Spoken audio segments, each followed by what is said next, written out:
Le président américain Joe Biden a déclaré jeudi que des semaines de combats urbains au Soudan doivent cesser et a autorisé de nouvelles sanctions potentielles contre les responsables de l'effusion de sang.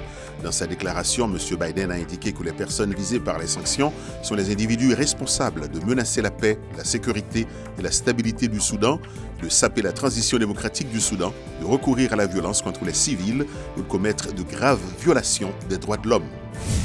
Un premier groupe de ressortissants nigérians évacués du Soudan est arrivé mercredi à Abuja. Le plan d'évacuation concerne plus de 3500 personnes, mais leur nombre total pourrait être plus important. Plus de 5000 Nigérians résident au Soudan, dont de nombreux étudiants. Au Bénin, le gouvernement a annoncé que le président Patrice Talon a ordonné une enquête après des attaques qui ont fait 15 morts dans le nord du pays, où l'armée tente de repousser les incursions de djihadistes. Selon des sources sécuritaires, 7 villageois de Kéro ont été tués par les hommes armés dans la nuit de lundi à mardi et plusieurs ont disparu après l'attaque. Le lendemain, 3 civils ont été tués à Banikoara.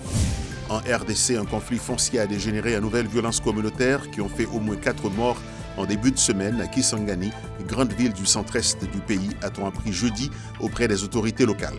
Selon la société civile, plusieurs personnes avaient déjà été tuées autour du 10 avril dans ce conflit.